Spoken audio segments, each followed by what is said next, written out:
Hi all. Recording in progress.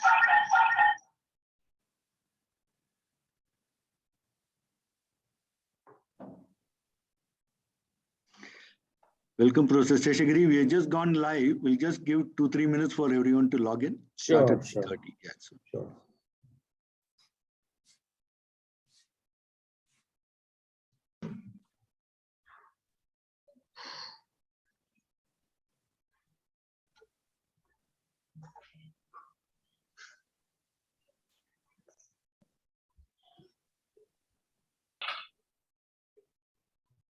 Welcome, Dr. Manohar. Hi, Suresh. How are you? Fine, thank you.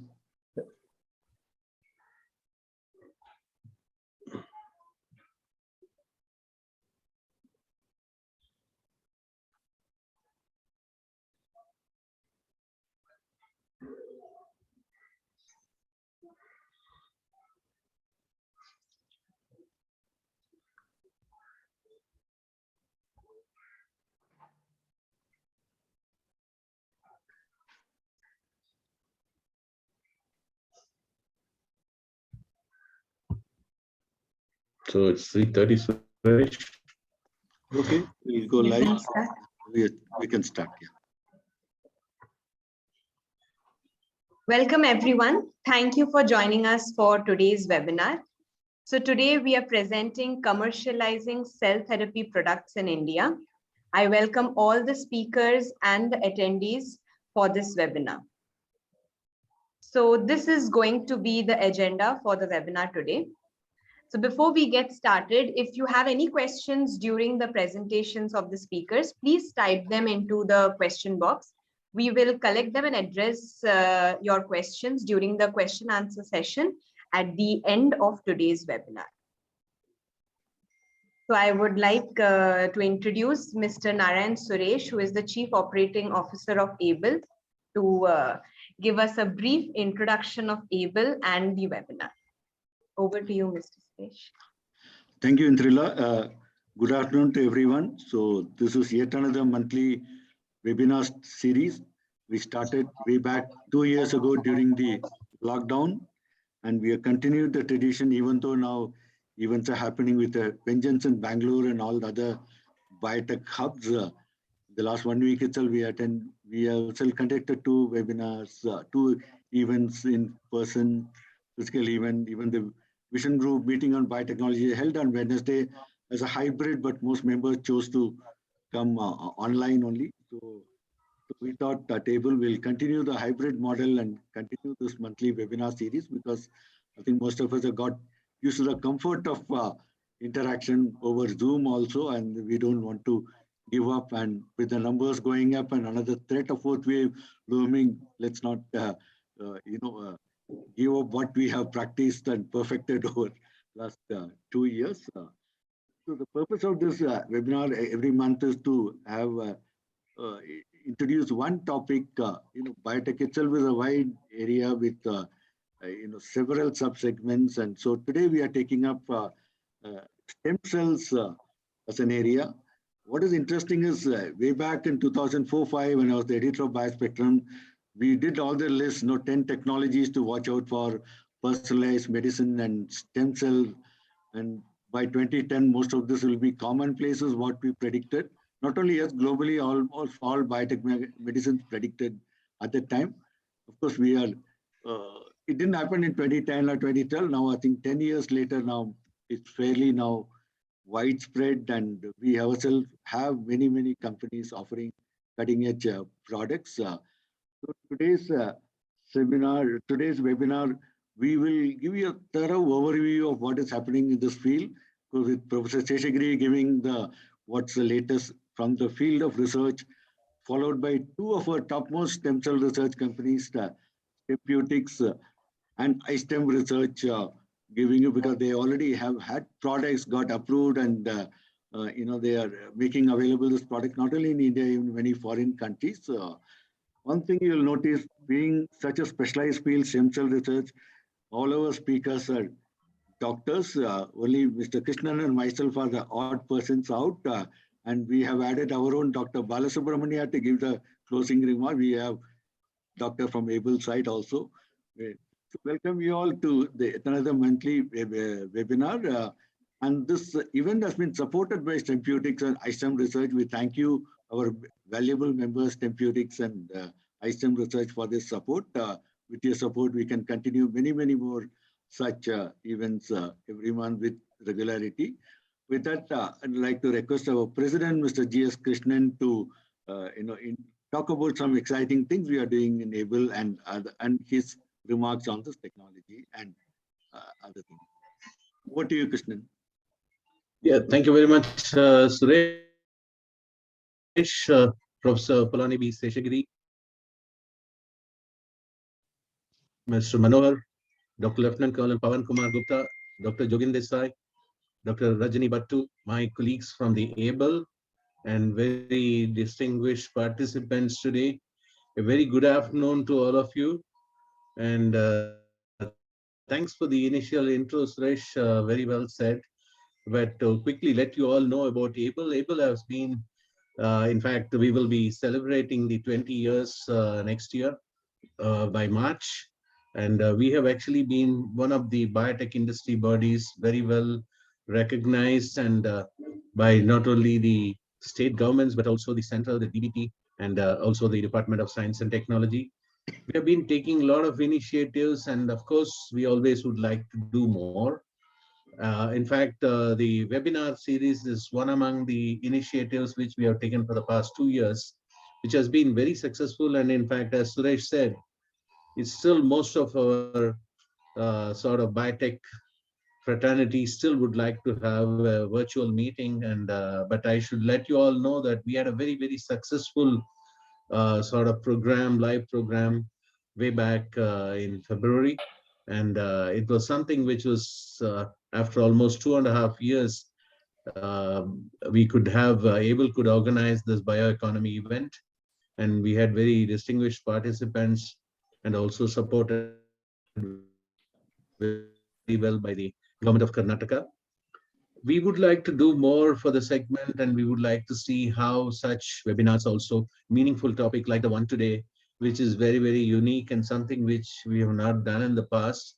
And thanks to Manohar for giving us some inspiration to make sure that we are able to conduct this. And thanks to the sponsors, Stempeutics Research, Eyestem Research, and also the Karnataka Innovation and Information Technology, KTech, who have been always promoting from a government point of view such events. So I'm sure that the deliberations today will definitely be bringing forward a lot of new thoughts, and also the participant will make it a very proactive sessions. One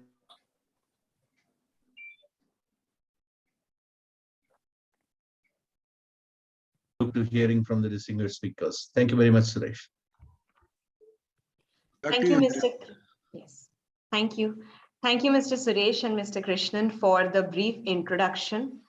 Now over to the main part of this webinar. I would like to introduce Professor Polani B. Seshagiri, who is from Indian Institute of Science, Bangalore, IISc Bangalore, and he is he's in the Department of Molecular Reproduction and Development Genetics. So his topic for today's webinar is that he'll give an overview on the current research trends in cell therapy. Over to you, Professor Seshagiri. Thank you very much. And at the outset, let me thank the Association of Biotechnology Consortium. It's indeed a pleasure to be a part of this. Quite often, I do speak in an academic and research forum, but one of those rare cases, even though I had spoken a few times in a biotech entrepreneurs forum, this is something. And I feel it's extremely important that there would need to be an interface of academicians, R&D specialists, and the industry entrepreneurs to come together. And I would like to emphasize this even more important simply because there is a very dire need for the critical mass of academicians and R&D personnel working particularly on the topic that we are going to be dealing with. rather extensively it will be presented by the other two companies and the scientists involved in that one. But what I thought I'll just give you in the next 5 minutes or so is basically look at what are really the opportunities, A, and B, what are the challenges that one confronts, and see how one can go forward.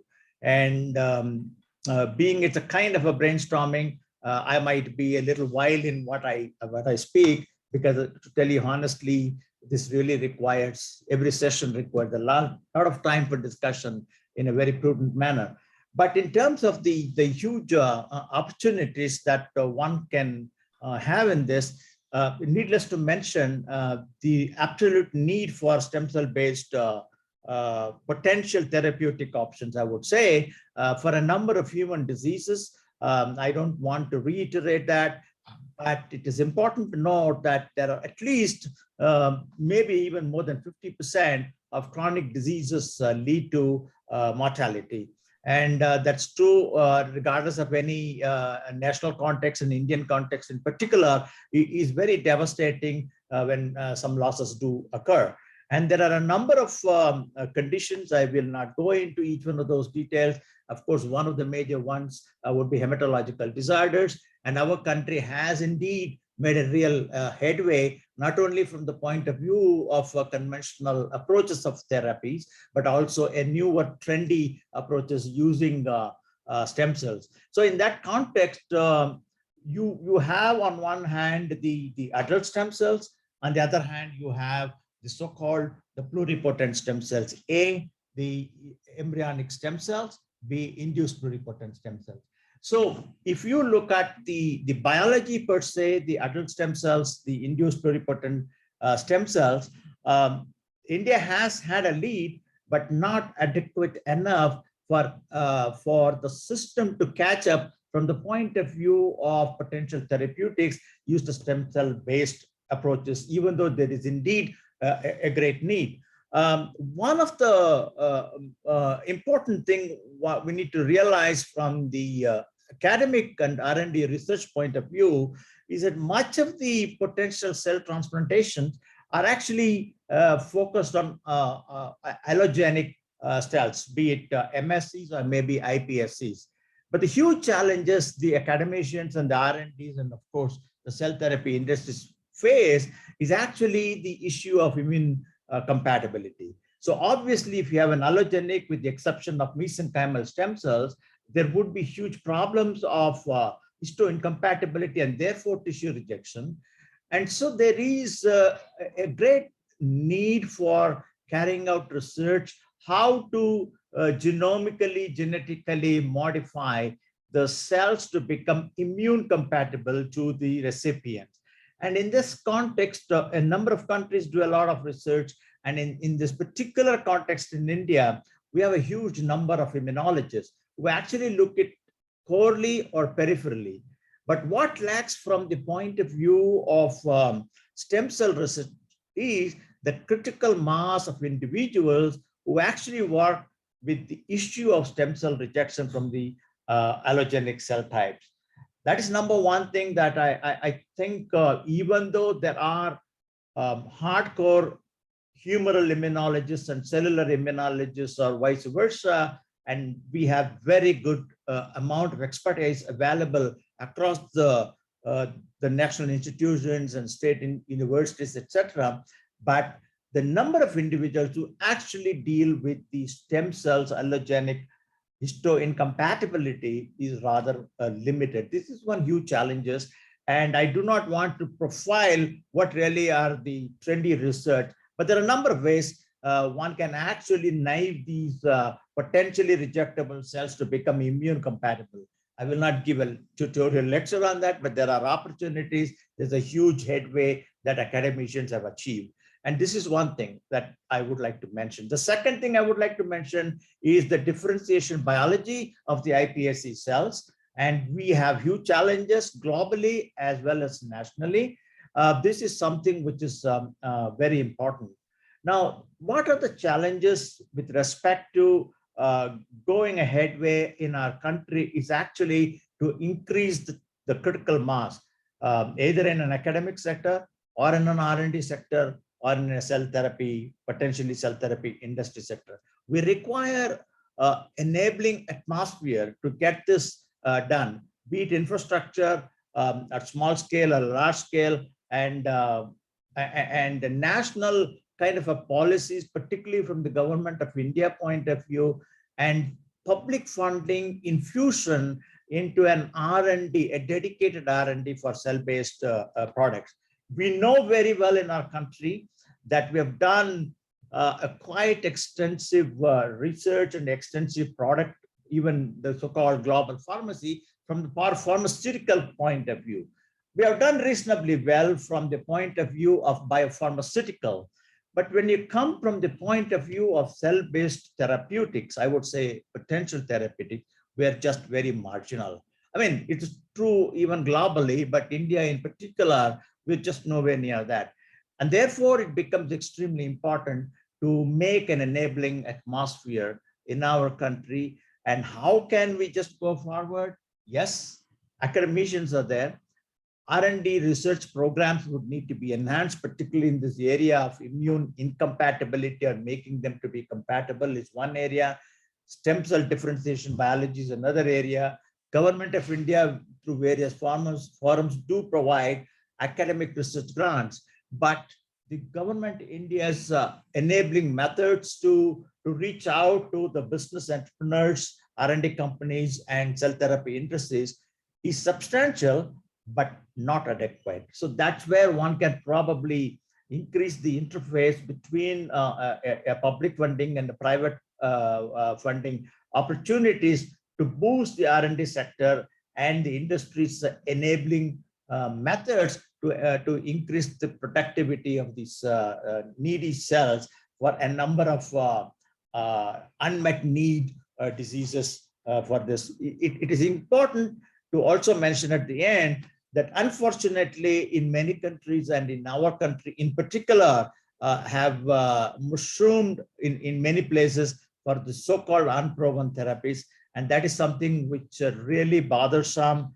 globally and nationally. And government of India makes massive effort to curtail. But unfortunately, we only have national guidelines. We do not have an empowered statutory kind of a setup to curb this and make the stem cell potential kind of benefits to reach out to the needy patients. And there is a need for interdisciplinarity and multidisciplinarity partnership among the academicians and R&D and the cell therapy industries. And I think there need to be more forums like this where we should probably spend a day or two and brainstorm. Academicians are driven to do research for publications and get grants, train human resources, etc. But when you look at the business entrepreneurs and R&D, the reach out is the development of a product and business model and profitable more business model that one needs. So there is a kind of a parallel at the same time, a possible converging approaches if only the teams come together. I think I'll stop here and I'll take any questions at the end if there are any. Thank you.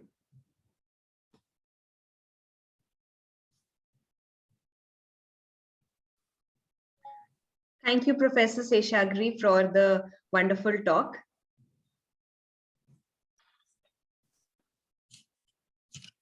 I would now request Mr. B.N. Manohar, the Managing Director and Chief Executive Officer of Stempeutics Research, to speak on the topic of Win Locally, Play Globally, Stempeutic Success Mantra.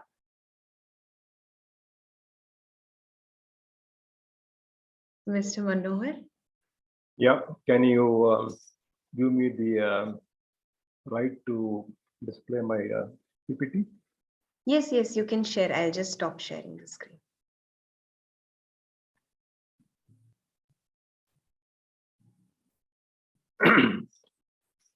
I hope you can see my screen. Yes.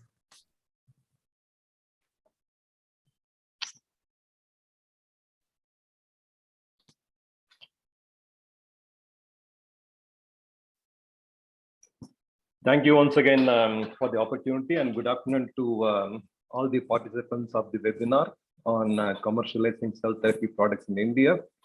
My name is Manohar. I'm the MD and CEO of Stempeutics Research, and we are a leading regenerative medicine company based out of Bangalore. And the biological compound, what we focus is mesenchymal stromal cells, MSCs. Dr. Polny was highlighting between adult stem cells and pluripotent stem cells. We are an adult stem cell company focusing on MSC. We are an MSC company. The topic is what I'm going to focus is win locally, play globally. One of the key strategies we are trying to follow at Stempeutics, winning locally in India, how to commercialize the products in India, and also see how we can take our product, which is the lead product is Stempeucel, how we can take our product to well-regulated markets like US. Of course, there are many challenges. First of all, to win locally in India, and also to take the products from India to the global market, in particular the US market. This slide gives an overview of our company. As mentioned, we are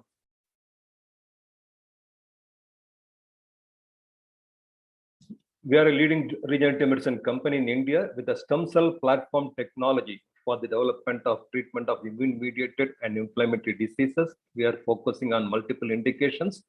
Our company was founded in 2006 by the Manipal Group, headquartered in Bangalore.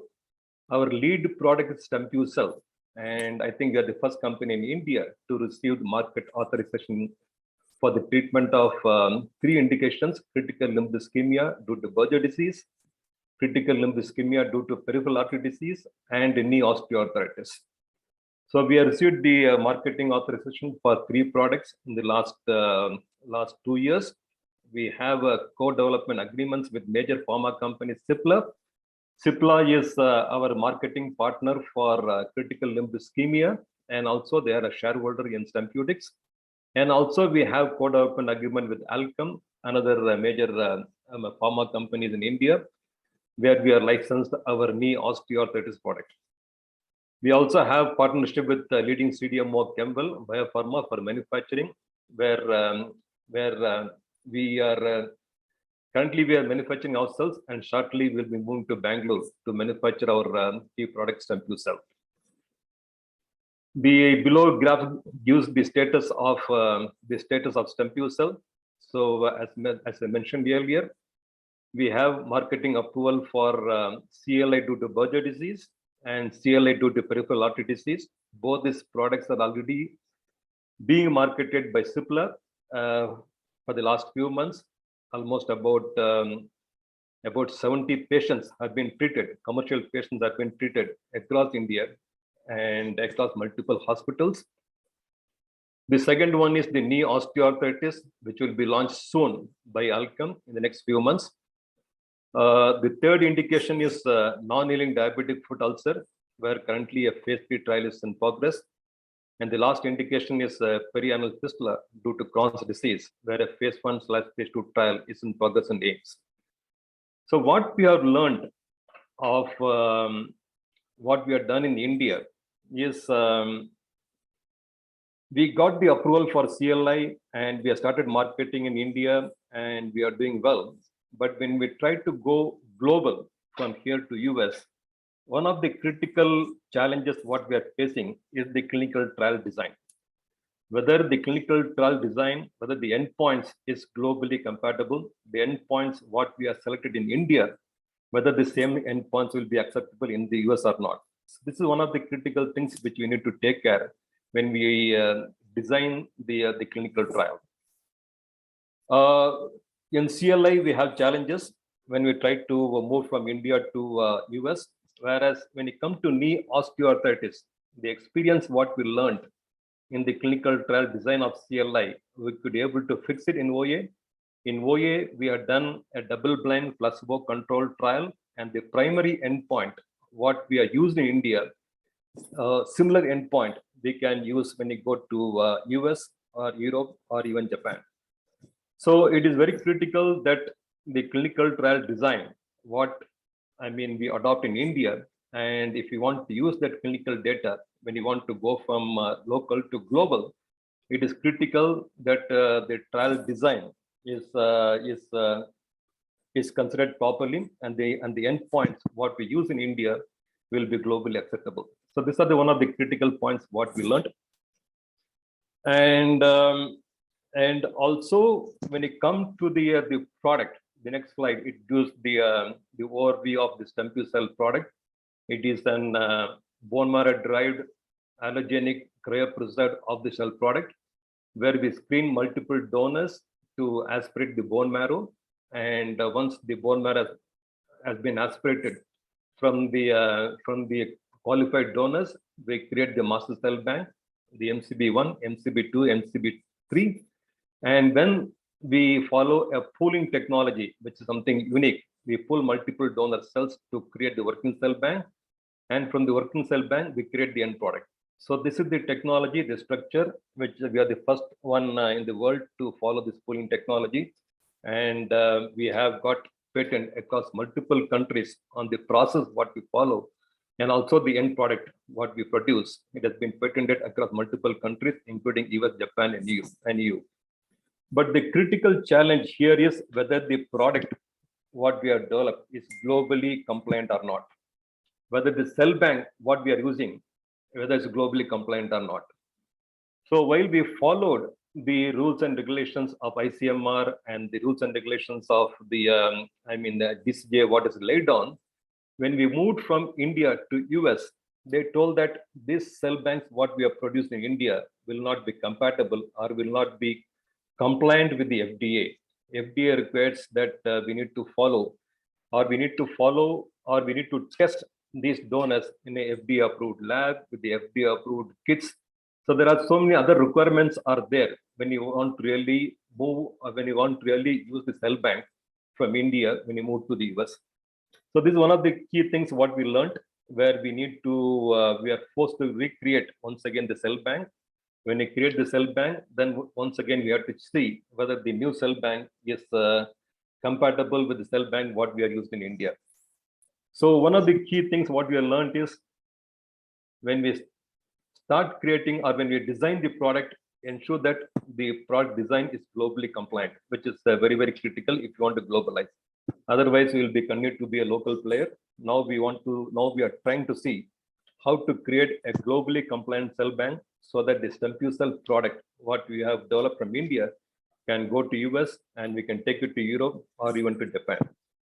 The other one what we have learned is the raw materials what we use in the manufacturing. Once again, it should be globally compliant. Otherwise, once again, we have many challenges in terms of taking the product from here to India to global. And also the third one is to see whether the manufacturing is scalable or not. So while we are successful in commercializing the product in India for the two indications, the CLI and the knee osteoarthritis, now we are seeing that how we can take these two indications to global, where we are facing many challenges. But we are working with FDA, we are working with PMDA in terms of how we can make the Japan or PMDA compliant cell banks or FDA compliant cell banks, and also how we can show the biosimilarity between the new cell banks or the US version of the product to the product what we already developed in India, so that the clinical data what we have generated so far can be used in US or in Japan, so that we can jumpstart rather than starting from the phase 1 trial. So this is another lessons what we learned when you move from local to global. And also once again on the product, as I told that we are an MSC company, that means we are a mesenchymal stromal cell company. And whenever we go and talk to the business partners, they ask us how your MSCs are different compared to the competitors' MSCs. I mean, how your MSCs are better compared to the competitors' MSCs. So in that context, it is very critical that the manufacturing process or how we isolate the MSCs should be unique. And to highlight the key differentiator, here we are the company following the pooling technology, which is something unique, where we have seen how to overcome the donor-to-donor variability as experienced by other competitors. And the US FDA as well as Japan, the regulatory agencies have expressed serious concerns in reproducibility when a single donor product is used.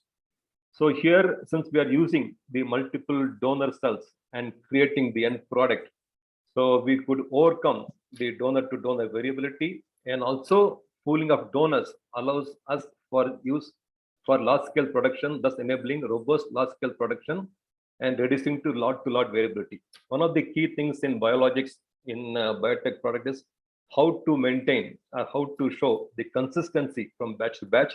Once again, the technology what we use helps us to reduce this variability from batch to batch.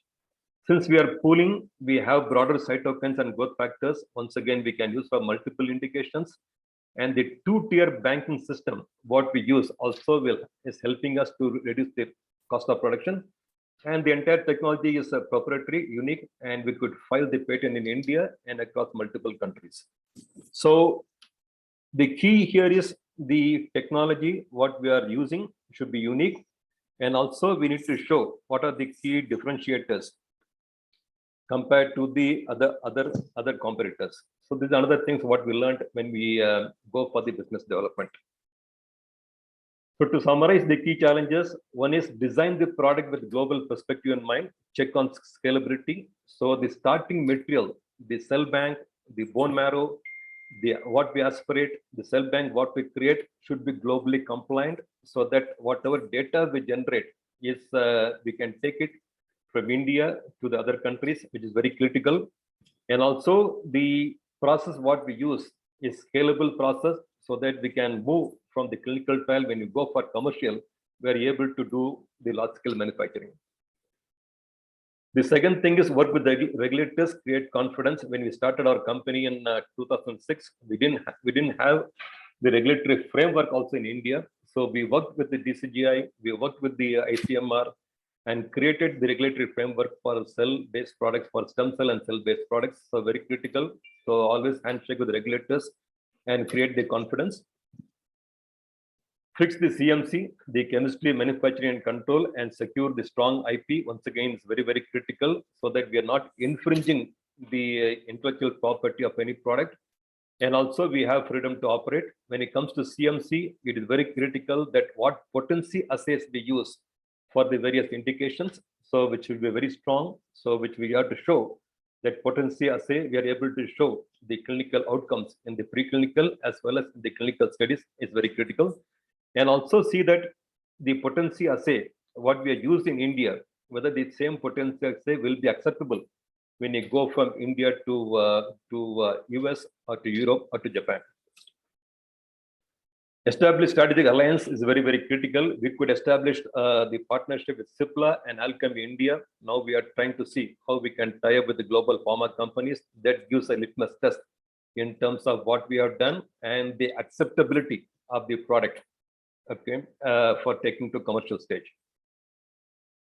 The last one is focus on cash and cost, very, very critical. So what we have seen once again, the science is good, everything is fine. If we don't manage the cost, once again, many companies are failing. So we need to ensure we have enough cash and also reduce the cost, so that we can commercialize the product from bench to bedside. My colleague will cover more on the science and also how we have taken the product from bench to bedside.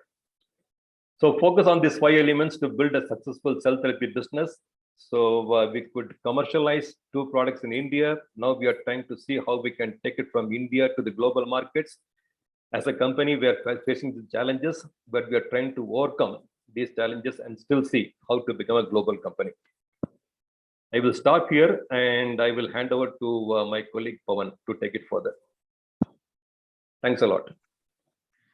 Thank you, Mr. Manohar, for the wonderful presentation. So before I move on to the next speaker, Dr. Pawan, I would just like to ask Professor Seshagiri if your questions, there are a few questions for you in the chat box. So shall I bring it on to you now, or at the end you will answer? My suggestion would be to have this at the end, so Okay. that we will save time and there will not be interruption in the flow of presentations. Okay, sure, sir. Thank you. Thank you. Mr. Manohar, can you please stop sharing so that I can share?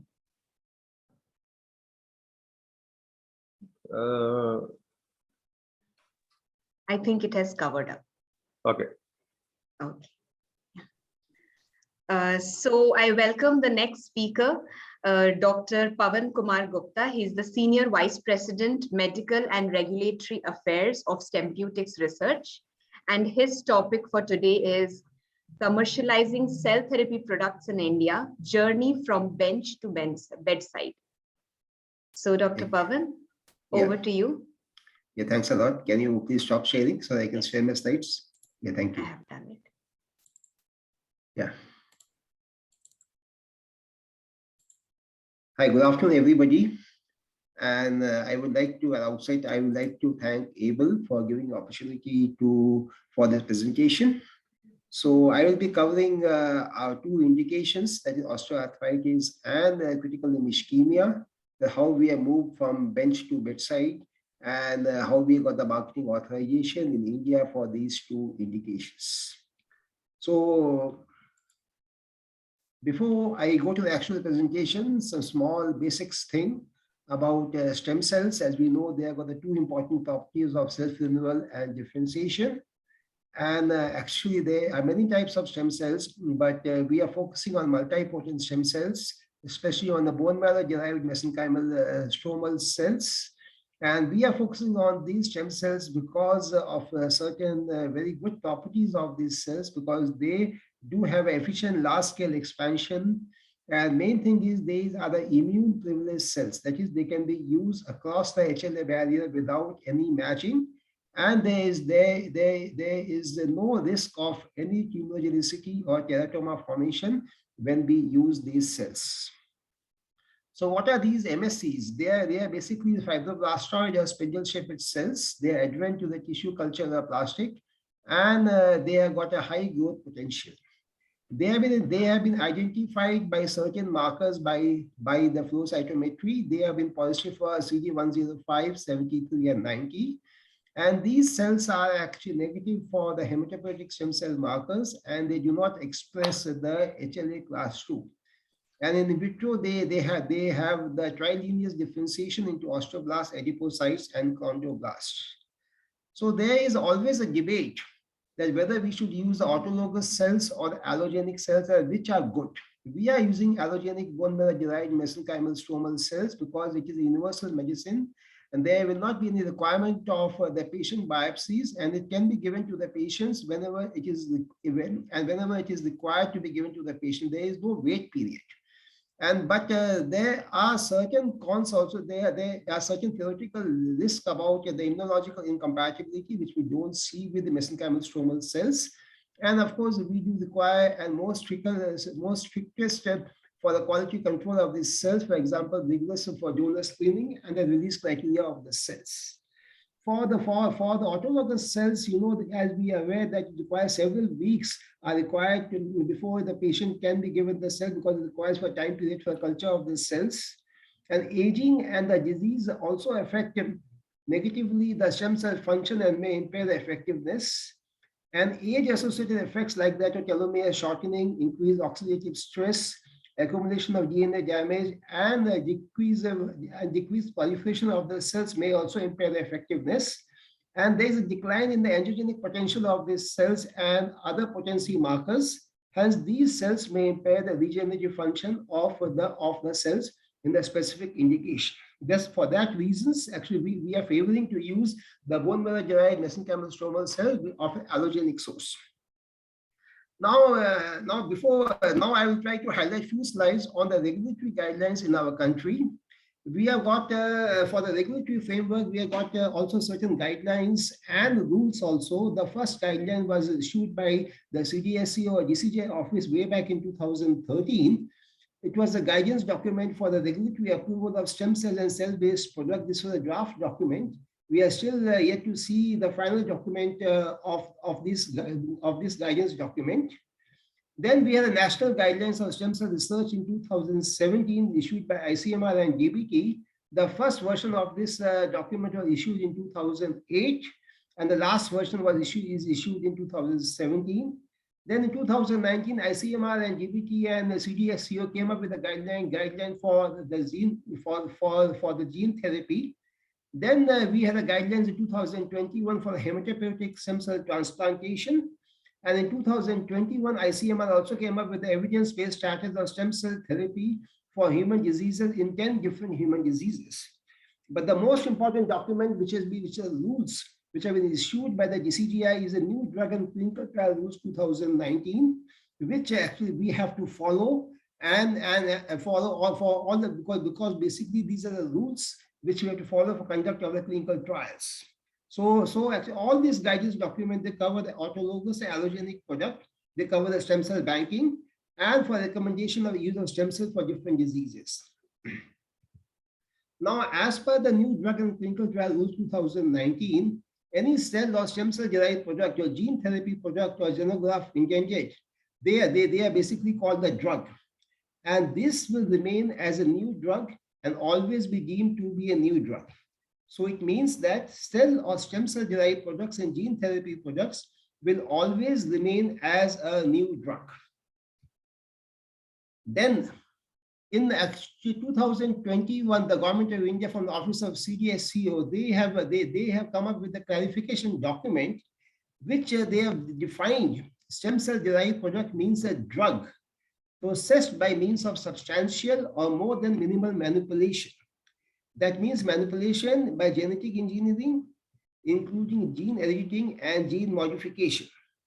So in this document, it means indirectly that minimal manipulation of cells are not considered as drug and may not require regulatory approval. And also actually they have also defined that what is the definition of substantial or more than minimal manipulation, which means that ex vivo alteration in the population, expansion which is expected to result in alteration of function of these cells. And plus also actually they have defined that if also certain tissues are being used within the same surgical procedure in the same patient, then it should not undergo processing steps beyond rinsing, cleaning or sizing, and these steps shall not be considered as processing.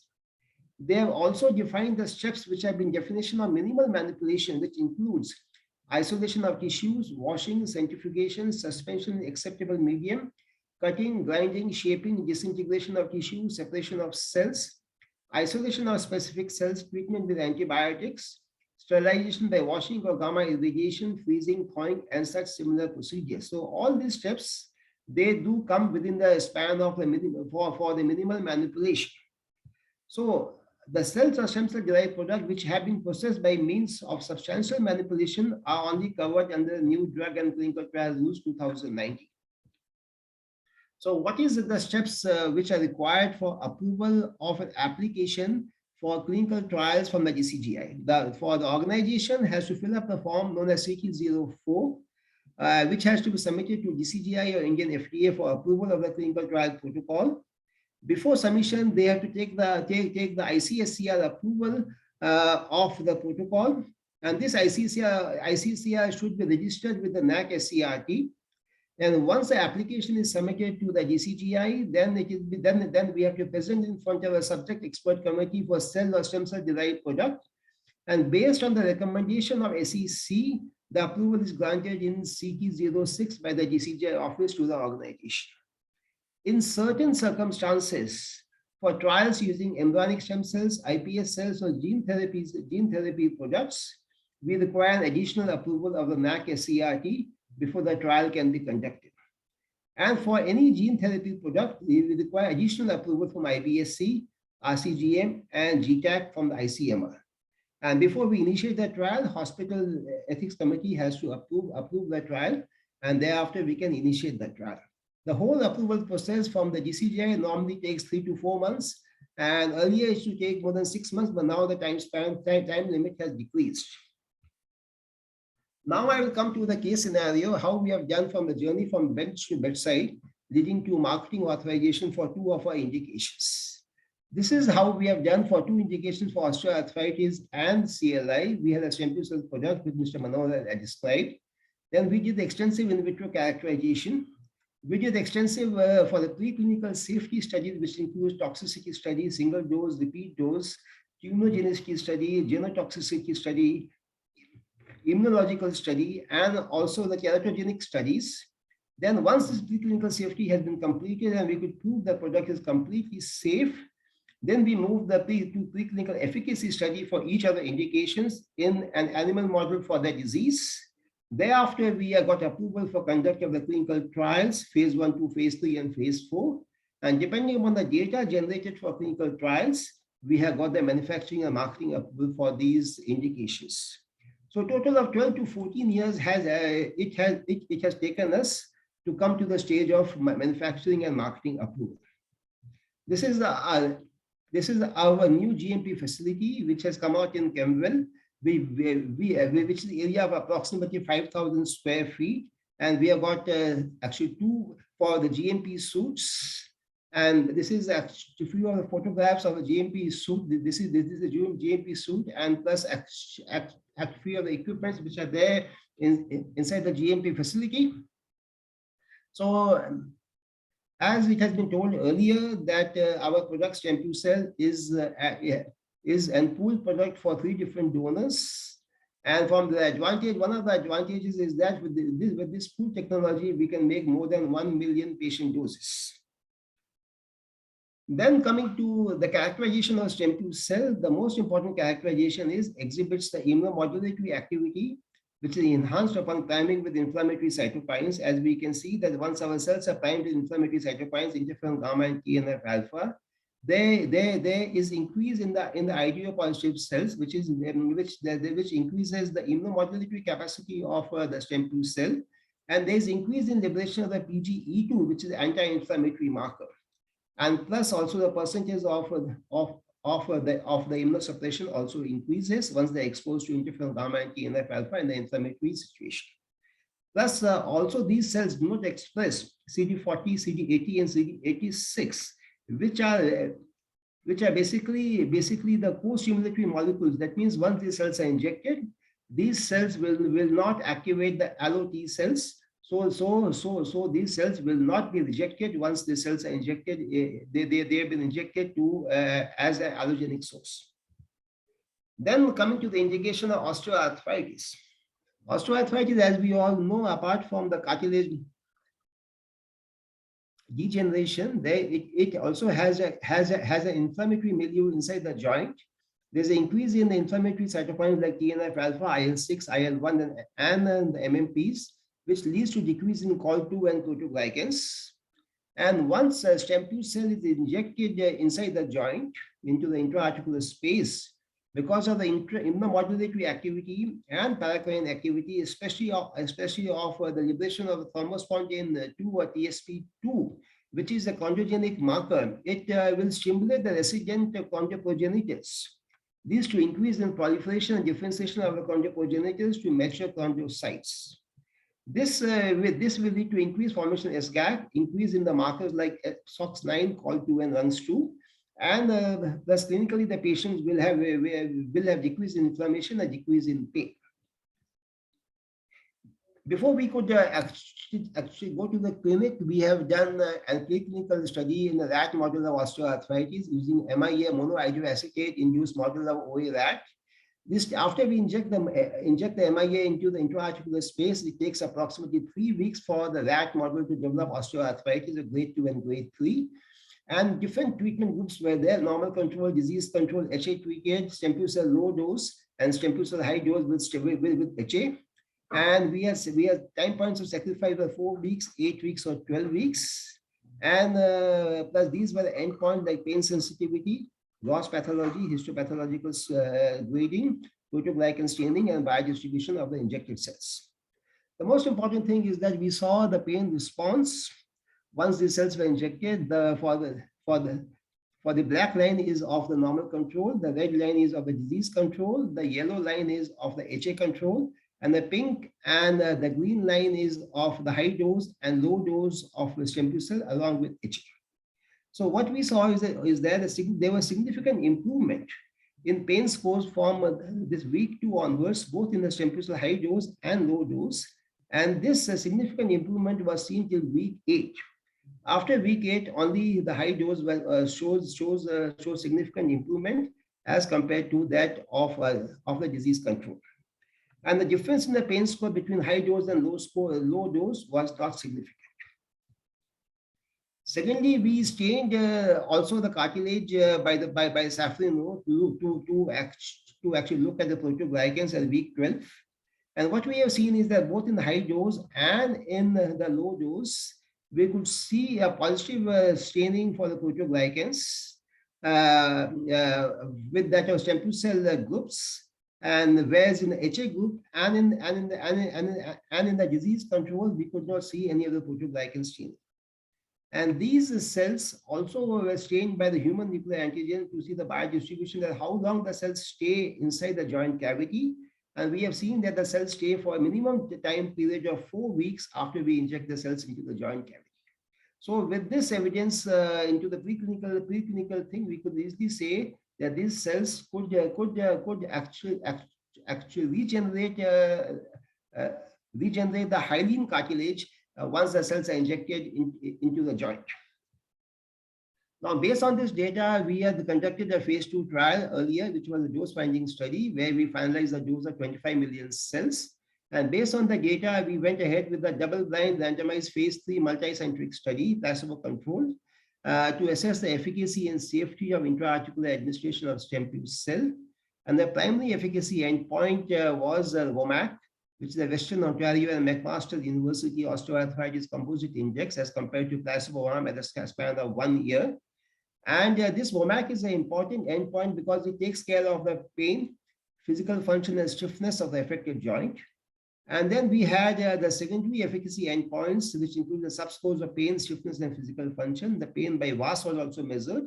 And the most important thing, we looked at the MRI imaging of the joint also at 3 time points, baseline, 6 months, and 12 months, to look at the cartilage quality by T2 mapping, look at the cartilage morphology and cartilage volume. We assess the safety of our cells and certain biomarkers like CTX2, which is a cartilage for the degradation product in the urine, and IL-10, which is the anti-inflammatory marker. We had a total of 146 patients, 73 in cell arm, 73 in the placebo arm, and it was a single intra-articular injection, ultrasound guided.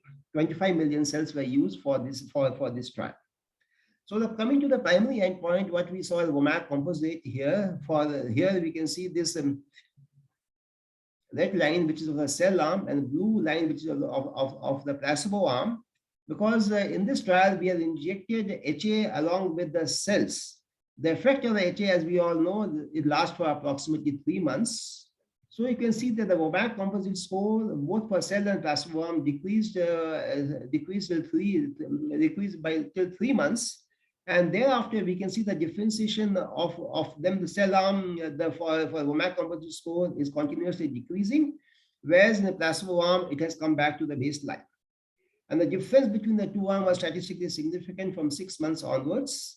And plus, you can see that at both the time points, p-value was less than 0.0001. Now, coming to the percentage change, the difference between cell and placebo arm was 23% in 6 months, which increased to 46% at the span of 1 year. Anything actually more than 20% change is also clinically beneficial for these patients. And 89% of the patients had improvement more than 20% in the cell arm at 1 year follow-up. And now to summarize our data for other endpoints, we can see that all the primary endpoints and the secondary and most of the secondary endpoints, they were significant when compared to the placebo arm. And the decrease was actually more than 40%. And the quality of cartilage is maintained in the cell arm, as seen by MRI T2 mapping. Whereas in the placebo arm, there was significant worsening of the cartilage in the placebo arm as compared to the baseline, which was statistically significant. Cartilage volume increased in the cell arm, but there was no change in morphology, which we expected also. And plus the inflammatory marker CRP decreased in cell arm, and safety of the Stempeucel had been established. There were no adverse events which were directly related to the drug in this trial. Now coming to the second indication, critical limb ischemia from bench to bedside. CLI, as we are all aware, the critical limb ischemia can be because of two different causes. One, peripheral artery disease because of atherosclerotic plaques. Most common cause is diabetes. And the second is Buerger disease. This is basically characterized by acute inflammation, which leads to inflammatory thrombi, and most commonly seen because of excessive smoking.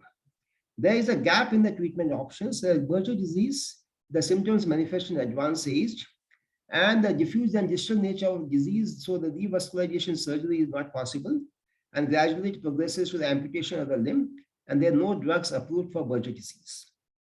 In the atherosclerotic PAD, the current standard of care is for the medication like aspirin, for the vasodilators, for the lipid-lowering agents, endovascular surgery, angioplasty, and atherectomy, but there is a very high risk of amputation and death. In the primary treatment, you can see that the revascularization is only possible in 50%, and 25% of the patient will go for amputation. And 1 year later, you can see that actually mortality is 25%, and further actually 30% of the patient will go for amputation. The Stempeucel drug is likely to address the gaps in the current treatment. Before we went ahead with the clinical trial, we had done a preclinical study with a hind limb ischemic model using a biopsy nude mice by extended femoral ligation method. From the bifurcation of the deep femoral artery to the saphenous artery, we were divided into 3 groups: stamp control, vehicle control, and Stempeucel group. And what we see, you can see clearly the Stempeucel administration prevents the limb loss. Here you can see that the vehicle control, the limb loss is there, but here it has prevented the limb loss. And secondly, we look at the percentage of animals with that of the foot necrosis. In case of the vehicle control, all the animals had evidence of foot necrosis within 7 days. And but once the Stempeucel is injected to these animals, 70 to 80% of the animals had prevention of the foot necrosis. And plus, we measured the necrosis score and ambulatory score, which were much better and statistically significant as compared to that of vehicle control. Then we looked at also the histopathology of these animals for the muscles.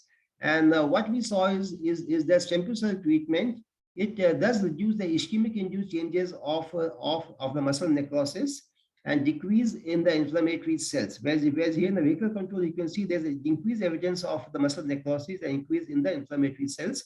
Whereas in Stempeucel arm, a decrease in necrosis and decrease in inflammatory infiltrate can be seen. Then how does actually the Stempeucel works? Because in CLI, there's ischemia, there's inflammation, there's loss of muscle tissue, there is presence of necrosis. But once these cells are injected into the patient, because of liberation of all these antigenic factors, there's increased evidence of angiogenesis. There's increase in actually immunomodulation for the immunomodulation, which leads to the reduction of inflammation. And there's also evidence of the muscle regeneration. The outcome to the patient is there's relief of rest pain, healing of the non-healing ulcers, and also there's the evidence of angiogenesis. Indirect evidence is increased ankle brachial pressure index, which is the ratio of the blood pressure of the lower limbs to the upper limbs, and increase in the collaterals as measured by the MRA.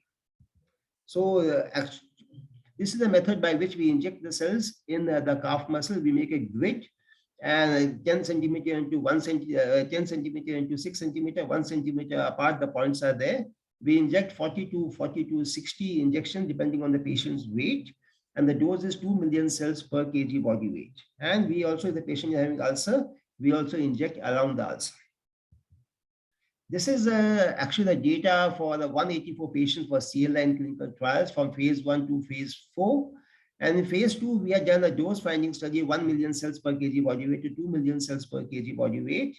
And actually the primary endpoint and efficacy endpoint was relief of rest pain and healing of ulceration. You can see that in the dose finding study, this was statistically significant compared to the control arm.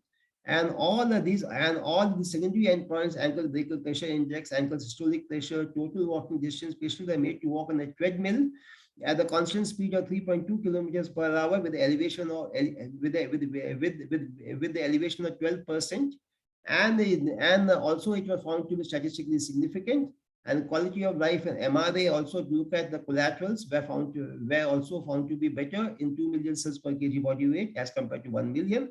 And based on these findings, we established 2 million cells per kg dose is much more efficacious, and safety of our product has been established. We did not get any adverse event which was related to the product in all the trials. This is actually a few of the photographs of the patient having ulcers which are completely healed within 6 months. And you can see that for this patient, breast pain also decreased from 8.4 to 0. ABPI also increased by 0.45 to 0.7. Any increase in ABPI more than 0.15 is also clinically beneficial to the patient. So all the parameters improved in this patient. This also a patient had actually 2 ulcers, completely healed at 6 months, and all other parameters also improved. These are photographs of a few of the patients in the trial, which you can see the patient has such large ulcers at baseline, and we injected the cells actually around the ulcers, and the ulcers completely healed in the span of 3 to 6 months. And this is the direct evidence of angiogenesis. We have done the MRA in a phase 2 trial, and where we show that there is an increase in the collateral formation, and the main artery also has been deformed in these patients. And so there's increased evidence of collateral formation in these patients after we inject the Stempeucel. So actually with this data, the DCGI office has given us approval both for osteoarthritis, grade 2 and grade 3 osteoarthritis of the knee joint in non-obese patients with BMI less than 30 kg per meter square, and approval for CLI due to Buerger disease and atherosclerotic peripheral artery disease in Rutherford grade 5 or grade 6, not eligible for or have failed traditional revascularization treatment with wrist pain and or ulcers in the affected limb. I think I will stop here. And if actually any questions are there, I will be very happy to answer. Thank you.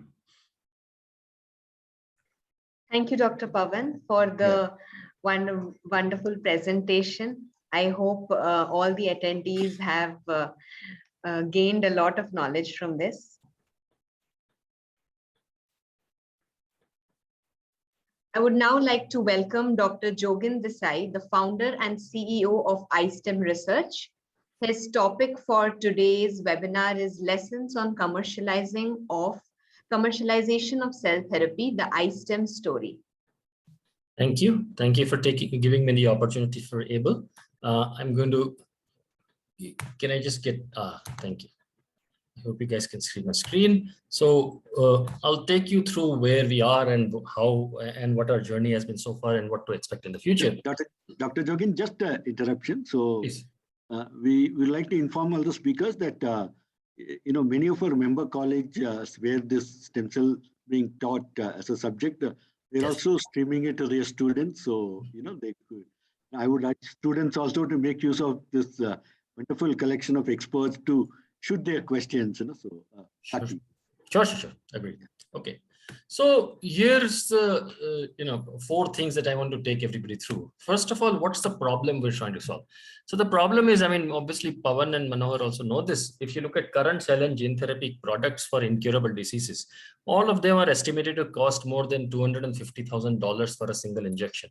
Everybody hopefully knows about Zolgensma and for the fact that it costs 16 crores for a single injection. This is not tenable for a just world. So we're trying to create a scalable cell therapy platform and going after 3 incurable diseases for now. Starting with dry AMD, 3rd largest cause of incurable blindness in the industrialized world. 170 million people in totally 40 million out of that in India. So there is a huge problem, obviously, of dry AMD. That is our flagship product. This it happens, above 50 years of age, and as one ages more and more, it becomes worse and worse, unfortunately. Again, incurable anywhere in the world. And the second one that we're trying to look at is retinitis pigmentosa.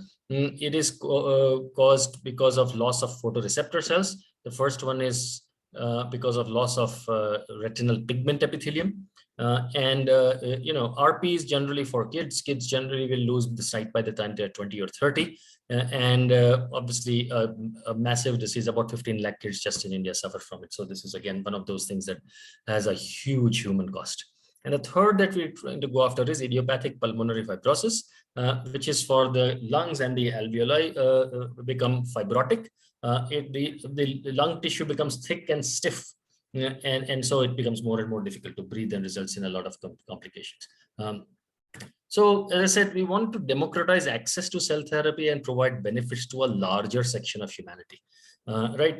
And we also want to make sure that we set the global benchmarks of quality, because quality is a given in this in the industry. You can't function without quality, and hopefully enable ourselves to become a globally consequential cell therapy player.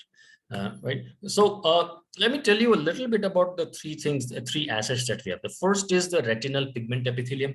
We're one of about 6 companies around the world who are trying to address this. So we've got, essentially what we're doing is replacing the retinal pigment epithelium, which is sort of which is just about the photoreceptor layer, and we have proven in rat models, the Royal College of Surgeons rat model in Portland, that this can help restore vision in rats. It's a suspension, and it is allogenic, and that is very important because we are trying to go for a scalable therapy. So you can't have an autologous because that's not scalable. Delivered by a subretinal injection. Rajni will talk about that a little bit later. We are first in human trials, which will start in Q4 of this year. This was KCI.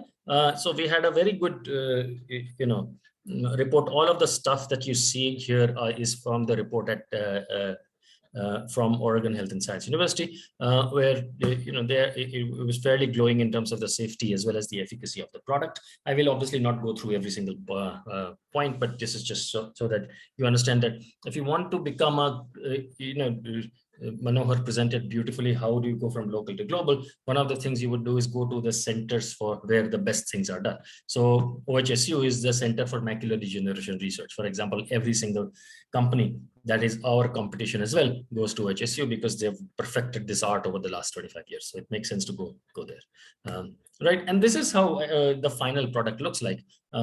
We've got our average dose is about 150,000 cells, because the subretinal space is a very, very small space. And so each vial has 5 million cells, and each tube can treat 20 patients, because you assume about 80% freeze thaw, 75 to 80% freeze thaw once you thaw them. We can store them for long periods of time, and we've published the manufacturing protocol in the methods journal, etc. We've got to make sure that the product composition is such that there are no contaminating cells. And I will tell you a little bit more about that in my last slide, which actually summarizes what are the challenges of cell therapy. And how do we characterize the data? So I'm going to come back to that a little bit later. But this is how this slide talks about how you would end up with a regulatory roadmap for pretty much any cell therapy. That's how we do it. So we first figured out, can we have a protocol for a consistent quality product? Now, if you're in academia, you got to make sure what the consistent quality product means.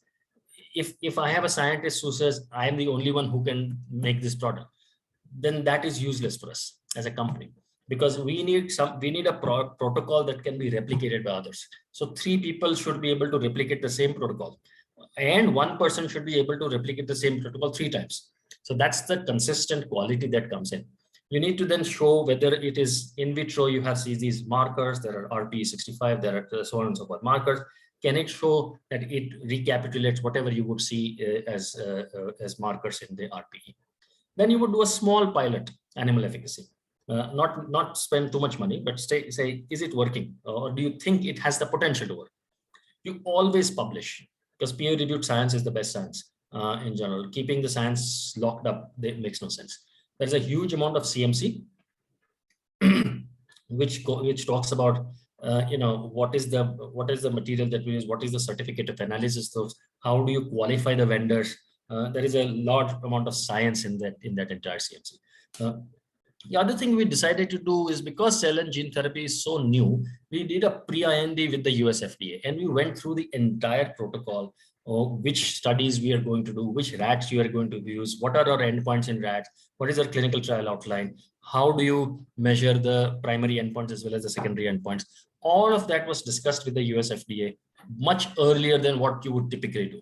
And what that ended up doing is, because then you end up with a much less rework if you do these things a little bit early. We've got our assay validations and etc. And once the GMP protocol was done, then you do again an efficacy. Go back and say, listen, this is a different protocol, same product, but different protocol. Then we went to a GLP tox, and the GLP tox as well as tumorigenicity is right now, both of these are ongoing. And then the final one that goes into GLP tox, we have done another final efficacy with the GLP batch, so that both tox and efficacy are done with the same batch. So that's where we're looking at IND filing. And the point is, every single aspect of this is incredibly important, because if you miss one, it's like snakes and ladders. You're going to go back, and you've got to go back all the way up, right? And that's a problem. Just a US patent, US as well as India, both we've patented for retinal pigment epithelium, photoreceptors, as well as retinal organoids. The second one is Eyecyte-RPE. Now we're looking at one of 5 products under development. Same process, same philosophy, same approach, which is allogenic and frozen, because that allows us to scale. And for this, we have data in animals, but we're going to wait a little bit, because we want to get RPE out of the way and start that human trial and then focus on the PRP. Same kind of protocol. You'll see the same slides for every one of our products, but a little bit less tick marks, obviously. We've got a GMP ready protocol and so on. So we've got here, we did the pilot animal efficacy at the National Institute of Immunology in Delhi, who were fantastic in their support for us. And so we're looking at 1 year later, approximately, for our IND filing for RP. For our Eyecyte-RPE. And finally, Eyecyte-EAC, this is where you see the real maturing of the platform. Dr. Seshagiri eloquently talked about immune suppression, immune issues as we go along. So there are some HLA cells that we have where they are gene edited to knock out the HLA that actually create the immune responses. So we're hoping that those will help us. Retina is a different issue. Retina is actually an immune privileged organ, so you don't need to worry too much about immune suppression. But when you come to lungs, you do need to worry. This could have a very substantial impact, actually, because I did not know this. I must admit, even though I'm a doctor, that once you're diagnosed with IPF, your typical prognosis is 3 to 5 years of remaining life, so which is in some cases even worse than cancer. So again, cell suspension, allogenic, we will have to address the immune component of this particular one as well. Much less tick marks, obviously, on the platform, obviously, but we are fairly confident that this is something that can go 1 year later. So the idea is the cell therapy platform that has been created has a virtuous cycle of R&D through which, because from iPSC, you can essentially make any in any cell, as long as you make sure that it is done through a consistent protocol with QC gates and so on and so forth. So that's what we hope to keep to our advantage as we go along. Here's my final slide. What have we learned about? First of all, there's a huge difference between research grade and manufacturing grade protocols. Manufacturing grade protocols are a different ballgame. I would keep 2 years between your research and manufacturing grade protocols, because manufacturing grade means you cannot deviate.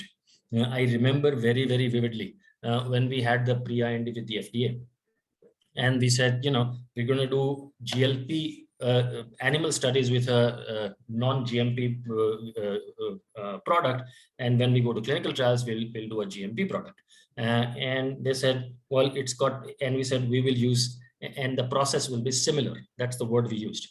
And they came back and said, doctor, they say it cannot be similar. It has to be same. There is a big difference between similar and same. So if it is not, it is the difference between identical twins and not identical twins. So you've got to have the same protocol, which means that it has to have the same reagents. It has to have the same QC checks that you had when you are doing your animal study. There cannot be any difference. So there's a huge gap between research grade and manufacturing grade. Not just the documentation, but the strictness of the science and the lack of flexibility you get once you get to manufacturing grade is fairly big.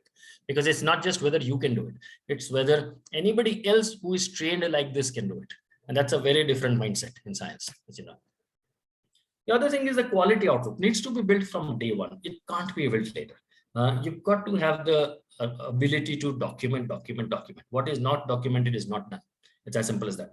And unless you have done it from research grade, getting it to manufacturing grade and getting all the scientists, the whole cultural shift to happen becomes extremely difficult. Third is early engagement of regulators. DCGI here, we've been in talks with DCGI as well. We've been talking with the FDA as well. Talk to them. I don't think there is, I mean, and very transparently share your problems, right? Because all of us are ultimately on the same side, which is bringing therapy to patients in a manner which is compliant with the local laws. That's the, and there be very transparent about the problems. And I feel we've had fantastic success in both here with the local regulators as well as the FDA in this. And this is very important. I'll give you a particular example. We went to the pre-IND with the FDA, and one of the things we had completely missed was device, which is the syringe. What is the length of the syringe that we're going to use? Now we completely had overlooked that to quite others, and they pointed it out that if you don't, decide on that, it's going to be very, very hard for you because you'll have to repeat all your animal work because it's been done with a different syringe. So all those things, it's better to get early engagement with regulators. Credibility. Only thing that matters in science is credibility. So we do not share data which is premature to share. We do not, and that's for pretty much every biotech here. We will never, talk about half research. We will not talk about any potential, and we will always be very, very cautious when we are talking to patients. For example, a lot of patients reach out to us directly and saying, "Can I get a vial of my?" There are true stories. We get people saying, "My 5-year-old is losing vision. I want to come to your office and buy a vial, and I will pay you 5 lakh rupees or whatever." And we get this pretty much every week, right? So this is where credibility is the only thing that matters. There's nothing else that matters in science. Obviously, all of you are students and you know that, but there's only one chance at credibility, and once you lose it, you never get it back, and that's very important. And there's this control over supply chain is a very, obviously because of COVID, it's been much more of a problem. But if you have a particular manufacturing grade protocol and you find out that one particular reagent is not there, then your protocol essentially stops. So you've got to make sure that you have different vendors that are available and lined up for your reagents, and not just depend on one single vendor. This is a lesson we learned the hard way when COVID came, because one vendor we were dependent on, it dried up and we had to scramble. So this is a must for predictable product development. Finally, as I said, scientists and regulators need to be aligned. We are not on different sides of the aisle. We are on the exact same side, which is how do we get help for patients who are suffering from incurable diseases in a way which is compliant with local law. And we have to make sure that this alignment and this philosophy is drilled into every scientist and every regulator. Because then and only then will we in India have the credibility to create science and eventually products that themselves have credibility for India and abroad. So I think I'm going to stop here, and Rajni can take over from here from this. Thank you.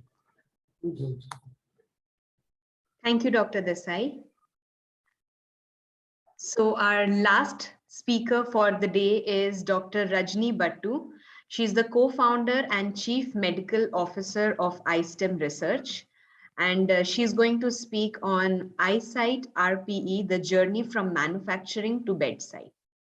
Over to you, Dr. Rajni. Thank you so much. Thank you for this invitation. I think it's been a lot of discussion and learning. So I'm going to just share my screen. Is that visible? Yes. Okay.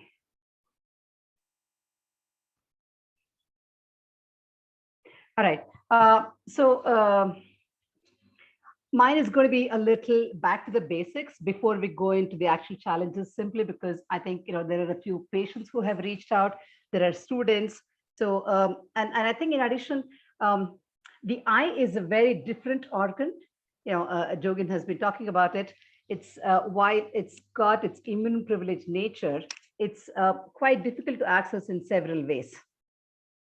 So I'm just going to look at quickly how the eye actually works. Anyone, you look at your eye in a mirror, this is how the eye appears. The white portion is the sclera. You have the clear area, that's the cornea. And then the iris that gives the color. The pupil is what allows light to pass through. If you take a cross section of the eye, you have the area that's in the front and the back of the eye.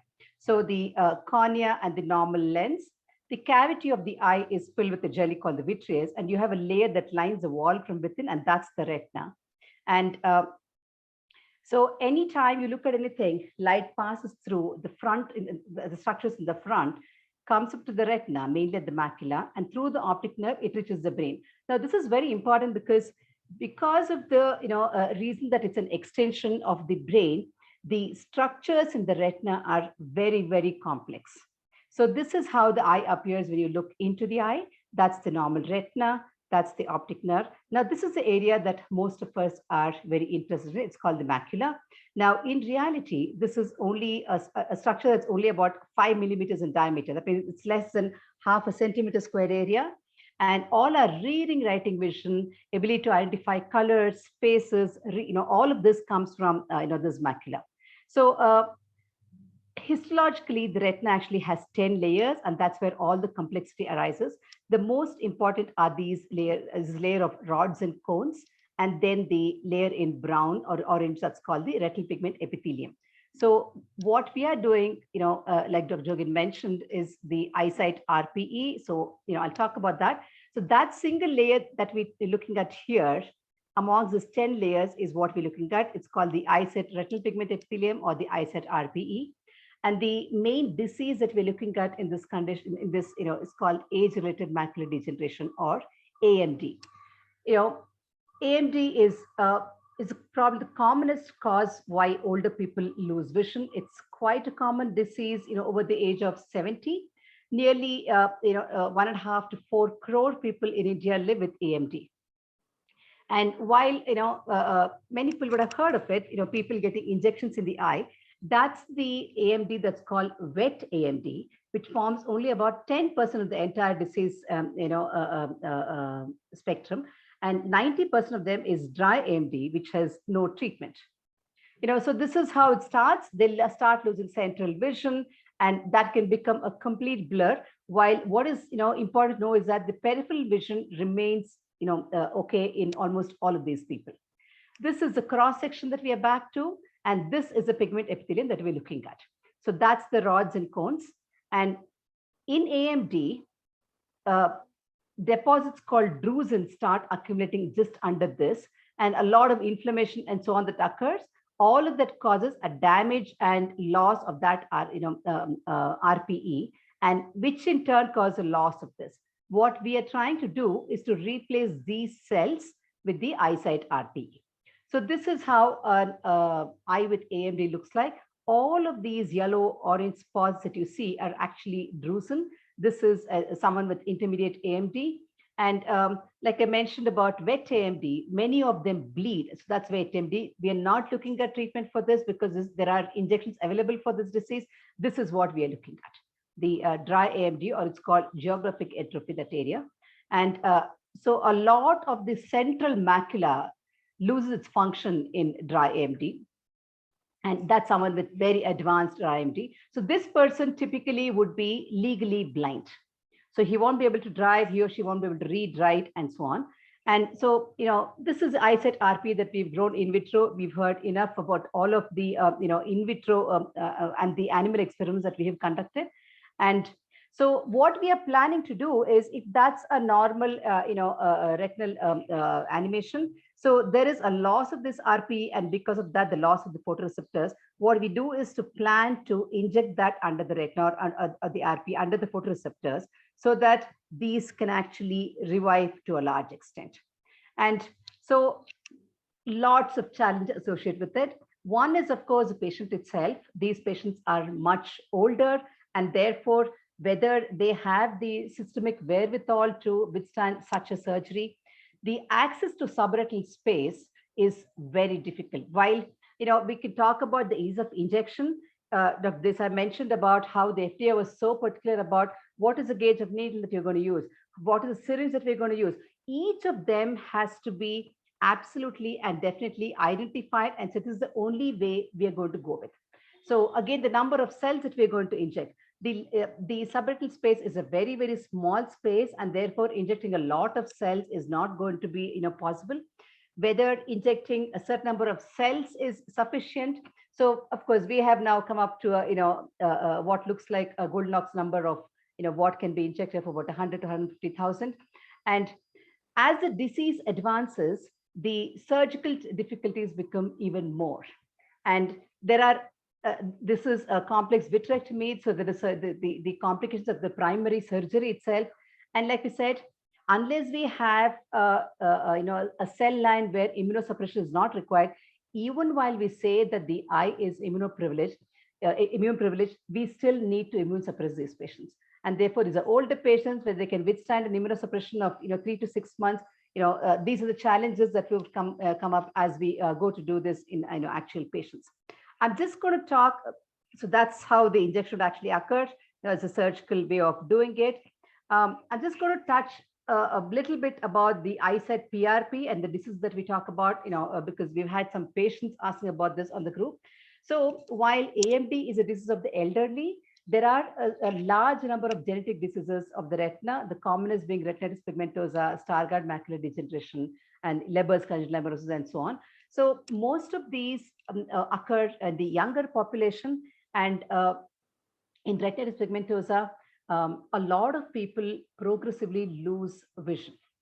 And what we need to know is, so this is a schematic again. If you look at the RPE, in AMD, we're looking at primarily a problem with the RPE and therefore being able to replace it.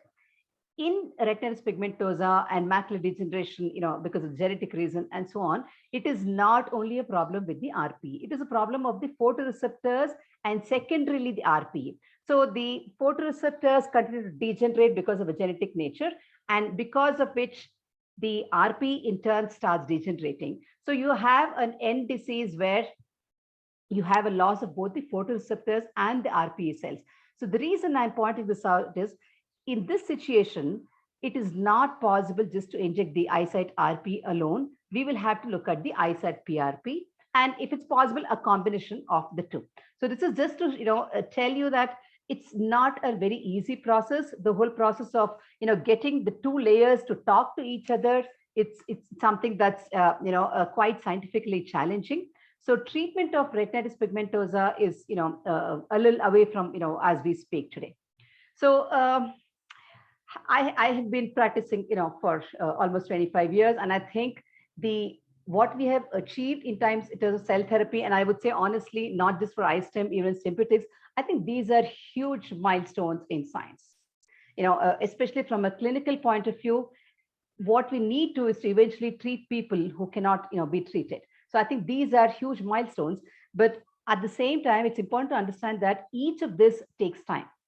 It is not something that can be done, immediately. And Professor Sheshagiri was talking about how there are enough stem cell clinics that do injections. The process is not, just take blood, centrifuge, and put it back. Unfortunately, there are enough clinics that are doing it. It's important that patients and people who need this therapy understand that this science is something that's very, very critical and takes time. And definitely in terms of eye diseases, I would say that there is a lot of technological help that is available today. Low visual aids, accessibility options in the telephone, a lot of those that are available. And I would say it's important to help, take the help of these things before we are able to get these kind of treatments into the eye. So thank you so much. Thank you, Dr. Rajni. So now it's time for the questions. We have a few minutes left for the webinar to end. So the first question was from Nityanand Shastri for Professor Sheshagiri. What is the scope of developing cell-based products for accelerating drug discovery?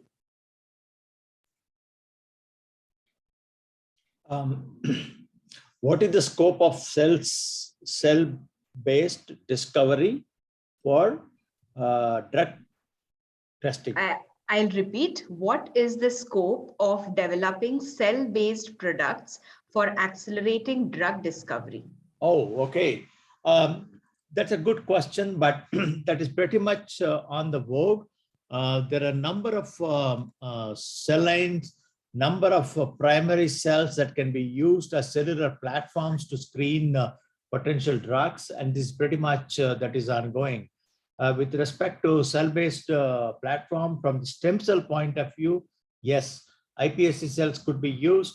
iPSC-derived progenitor cells or differentiated cells in culture can be used to test X number of potential drugs or compounds. So there's absolutely a huge scope there.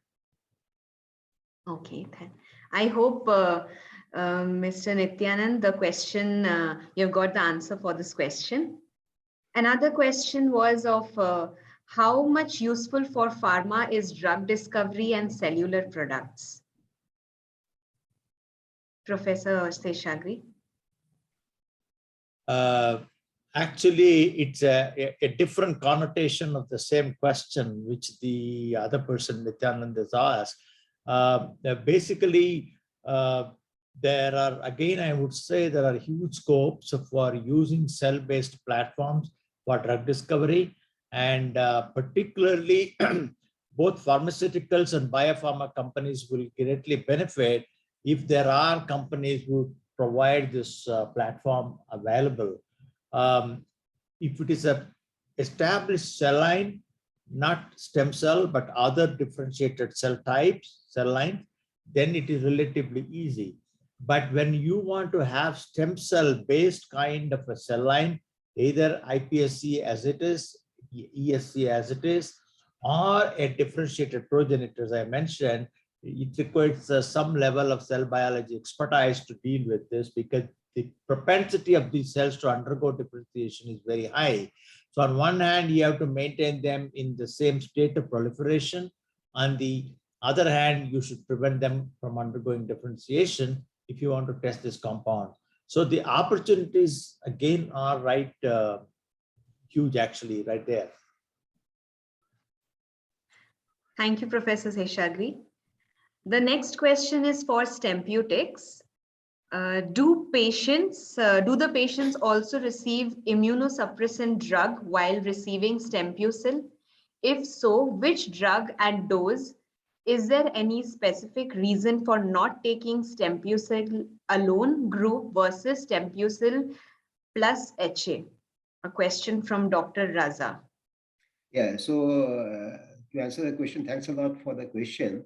The first is, as I told earlier in my talk also, that these MSC cells, they are the immune privileged cells, and they do not express the co-stimulatory molecules. So they do not stimulate the allo T cells. So for that reason only, we are not giving any such immunosuppressive drugs along with our cells when it is administered, because there is no chances of the rejection of these cells. Then coming to the second part, why we have used HA along with the cells for osteoarthritis, because HA acts as a scaffold when we inject our cells, and this will help the cells to go and home at the site of the cartilage defect as compared to if we use the cells alone. Thank you. Thank you, Dr. Pawan. So there is another question from Dr. Nityanand. Is Stempeucel for recovery better than laser therapy in practice for diabetic recovery? We are not using treatment for diabetes per se, but we are using for one of the complications of diabetes, which are non-healing diabetic foot ulcer. And this indication is now at a phase 3 clinical trial, which is a double-blind placebo-controlled study. So we cannot comment on the outcome of the study now. Thank you. Okay. Thank you, sir. Another question. I noticed IL-6 was mentioned in muscle regeneration, but IL-6 is a well-known pro-inflammatory marker. Can you please explain how IL-6 can be considered in immunomodulatory aspect? Yeah, so actually IL-6 has got a dual effect. It can be anti-inflammatory or a pro-inflammatory marker depending upon the local milieu. So in this case of CLI, it acts as an anti-inflammatory marker, and it will help in the muscle regeneration. As we are aware that in COVID, because of the milieu, the IL-6 is an important inflammatory marker. So actually depends on the local milieu, this has got a dual effect. Thank you. Okay, thank you, sir. I think we have answered most of the questions from the chat. Over to yeah, I have a question to Dr. Manohar. Dr. Manohar, you have been at this Stempeutics game for almost 16 years. So where do you see next 16 years? Do you see a separate of products as well as, since stem cells are not done in some of the advanced countries, do you see a lot of patients coming in and for these treatments in India because it's affordability as well as the, world class quality? Thanks, Suresh. Of course, we want to go global. If you see the Stempeucel for the CLI, where we are currently charging 1.7 lakhs for a particular dosage and 2 lakhs for another dosage in India, which is about 15 to 20 times lesser compared to the cost involved in the US. Still, it is an issue with the affordability in India, where people are asking, oh, 2 lakhs, how to pay this money? And also we are trying to build the ecosystem in terms of how this treatment can be covered under insurance, which is a separate thing. Because still, even though it has been approved by DCGI, by Ministry of Health, it is not automatically covered under insurance we are trying to build. But in terms of globalization, if you take the knee osteoarthritis, and when we went to US, we showed our data of phase 3 data of India. We asked the orthopedic surgeons as well as the rheumatic doctors to the feedback in terms of what they feel if we have a Stempeucel-like drug for knee osteoarthritis in the US, where currently there are painkillers, there are steroids, there are HA, there are PRP, there are autologous cells, whether these cells of allogenic Stempeucel will have a scope. After seeing the data, we got very big positive feedback from the doctors in the US as well as also on the payers. If this Stempeucel is available and if it is approved by the, of course, by the FDA, then there is a big scope. So we see that our single assets of Stempeucel for OA can be $1 billion asset if we can really touch the US compared to India, where we still have the issues in terms of making money. But similar product, if it is an approved, then we see a huge scope. That's why we have been knocking the doors of FDA in terms of how we can take Stempeucel, what needs to be done further to globalize a product design and develop from India, how we can go to US. Okay, same question to Dr. Jogin Desai also. Of course, you are fairly new in the game. So where do you see? And then is manufacturing capacity constrained, or we will, of course, we are tied up with Campbell, Cipla, many others. So is that going to be a constraint, or there will be more manufacturing capacities installed over a period of time as the popularity and affordability picks up? So if you look at next 16 years, I see a lot of incurable diseases starting to become curable. As cell and gene therapy comes in, I think the manufacturing capacity, one company at a time, the companies will have to focus on it themselves. Companies, we also understand, both of us, that beyond a certain point of time, this capacity has to be created in India locally, because that is the way you can keep more control over it. That is the way you can scale it. So I am certainly very, very optimistic about it helping a huge amount of patients in India over the next 16 years. I think the golden age of cell and gene therapy, cell therapy at least. Gene therapy, we're not so sure it can scale in India, but cell therapy certainly, the golden age will come in the next 10 to 15 years. Dr. Bala, back to you. Yeah, Indira, any questions? Any more questions? Okay. No, okay. I think you can. Yeah, first of all, thank you all the speakers who have accepted our request and joining our webinar. It was really wonderful to see the technology, which is in a very nascent stage in India, being taken up by companies like both of you, and obviously supported by research being undertaken at IIS in other places. I'm sure the technology, what we're talking now, as Suresh was mentioning, what was there 10 years back and what is now, we have tread a long way now, and some of the guidelines, some of the regulatory aspect has been streamlined because of because of the product being approved by Stempeutics. I think it has given paved way for a kind of roadmap for other people to follow. I'm sure many manufacturers and the startups who are interested to take up this segment will able to get a lot of guidance from this webinar. At the outset, I also thank Karnataka Innovation and Technology Society who have been sponsoring this webinar for us. And I'm happy to say that Government of Karnataka not only helps in terms of doing this kind of webinar, and it has supported biotech companies by supporting them in terms of providing power tariff concession and even patent reimbursement. And I'm again happy to say that the Stempeutics has been one of the major beneficiary of the patent reimbursement facility extended by Government of Karnataka, wherein they have got reimbursement for 3 patents up to 30 lakh rupees. So there's not a small money from the point of view of getting from the government, but it really engages the manufacturers to go a long way in taking up the products to commercialization, which we are seeing now. It's very heartening. Everything is happening in Bangalore, Karnataka, and I'm sure much activities happening in other cities also will definitely bring all those happening also to all of you who are interested. I'm sure this is not the only webinar will be on this subject. We'll be carrying out more number of webinars on this subject. I thank you all of you once again. Thank you very much. Dr. Bala, I can also mention about we have 3 more events lined up on Monday, World Microbiome Day, 2 workshops at Merck and Bangalore, and an open on YouTube channel along with Biotechnica on World Microbiome Day. So it's a fairly busy Monday on. Just to repeat what Suresh has told, we as a ABLE, we like to tread a new path. So we are trying to identify new technology areas where we can popularize or bring awareness to people.